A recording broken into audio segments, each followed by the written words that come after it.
Hello and welcome to the ToniSport Newsfeed. Today I'm back with a quick tech tip video. It will be all about mounting your battery into your race car. You have different options. You can use tape, you can use a battery holding system, but there are some interesting informations you always have to keep in mind when you mount the battery in your car. And what it's all about you will see in the next couple of seconds. Enjoy this episode of the ToniSport Newsfeed, and we start it right now. So we will now first look at a common battery mounting system, which are now included in most of today's car kits. When you use a battery mounting system like this, it is normally really simple to adjust. You have all the options that you need. You will get the frame here, which is responsible to hold the battery here to the side, and you will have the option to close the battery mounting system here with these upper holders.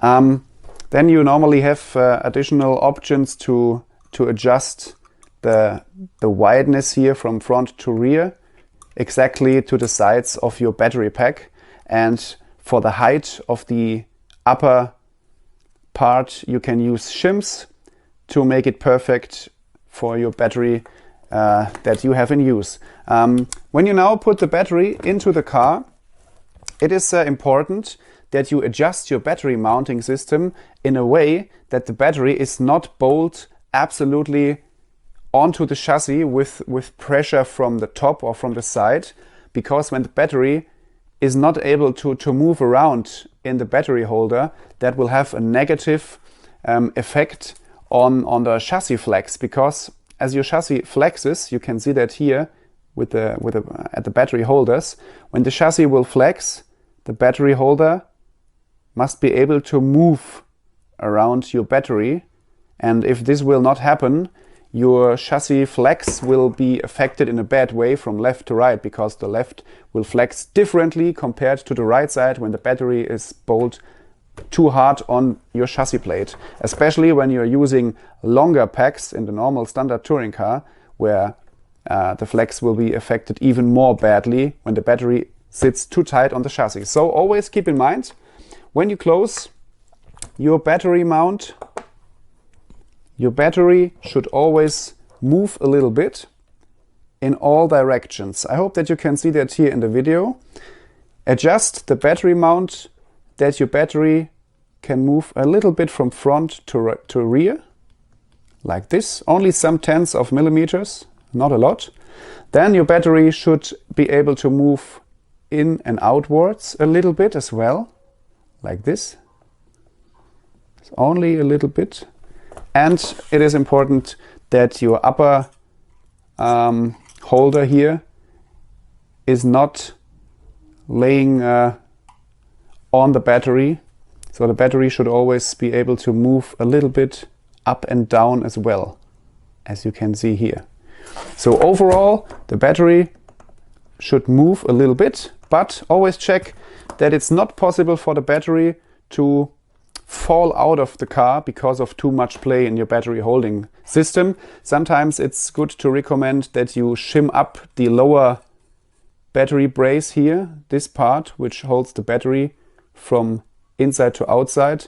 Sometimes it's good to shim it 1 or 2 millimeter upwards so that it sits somewhere like this for a better, more secure battery holding system. But normally when you buy the set with the car together, it's normally designed in a perfect way so that you don't have to do something. Always keep that in mind. When you mount the battery, it always should allow the chassis to flex around it. And when you think about that, you will not have a car which gets affected badly by the battery pack in case of the chassis flex. And now in the next step we will look how you can achieve the same with a battery mounting system which uses battery tape. So when you're using battery tape, first of all, I can say that there's absolutely no problem with battery tape.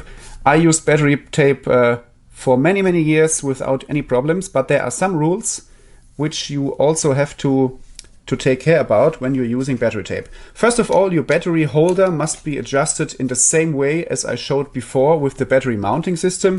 So your battery should be able to move a little bit from front to rear and from side to side and upwards and downwards as well. So when this setting is correct, you have to install the battery tape. Always be careful and try not to touch the surface of the tape with your fingers, because your fingers are sometimes a little bit oily or dirty, and when you touch the adhesive part here of the tape, you will destroy its gluing functions a little bit, and then you will have a battery tape which is not super sticky anymore. So, next step, when you install your battery, it is always important that the battery is clean as well. So always before you use the tape, clean up the battery pack a little bit. You can use brake cleaner as well if you like, but always take care that the battery is not super oily or dirty. Then it is important, when you now close your battery tape, that you don't touch this area as well. I always use my shirt to clean it up a little bit before I then close the second strap of battery tape here over the other strap. So it is super important that you don't use the battery tape in two pieces which are too short, because the battery tape always should overlap each other here in a good amount of tape. So this will secure that there is enough tape over the other part to secure the battery on its position. Sometimes when people are doing it wrong, they use pieces of battery tape which are too short, and when you then only have an overlapping tape like this for 1 centimeter, this will not be enough throughout the whole day, because then once the tape gets loosened, you can easily lose your battery pack during a crash. So always be a little bit good here on battery tape. So then it is important that you don't close the tape with too much force. So as you can see it now, I have done it right, and the battery pack can still move a little bit around, even if it's secured in the car with the tape perfectly. So that's the perfect way to do it. The battery pack should be able to move. When you use the tape with too much force and you are bolting it here into your car, just making sure that it's super secure, then you can see that the battery pack cannot move anymore, because the tape makes a lot of pressure on the pack, and the pack transfers all the pressure onto your chassis plate, and this will have a bad effect onto your left and right flex characteristics of your car, because then the battery is always blocking this side of the chassis a little bit, and the flex will not be the same from left to right. So always try to do this with a little bit sensitivity. Make sure that your tape is sticky. Make sure that both of your tapes are overlapping in a good amount. And always try not to touch the tape with your fingers on its sticky surface, because this will have a bad effect on the tape. And when you notice all these tips and when you take care about them, it is not a problem to use the battery pack, the battery tape, sorry, to mount your battery perfectly in your car without taking bad influence on the chassis flex. So just once again, the tape must overlap each other. Don't bolt it too tight onto your battery pack, and make sure that you adjust your battery holder in a perfect way. And then a battery tape is always a 100% safe solution. Okay guys, I mean, it's not super difficult, but it is super important to mount the battery in the right way. As you could see, it's important for the tweak, for the handling of the car. So always try to put some focus on the mounting process when you put the battery in the car. Don't ruin your press-high setup with a battery pack which is bolted in onto your chassis, and the car cannot flex equal from left to right anymore. That's the video for today. Please subscribe to our YouTube channel if you haven't done that in the past. You will never miss a newsfeed video in the future. Thanks for watching our videos. Race with ToniSport. You will never race alone. Always keep that in mind, and we will see us in the next one.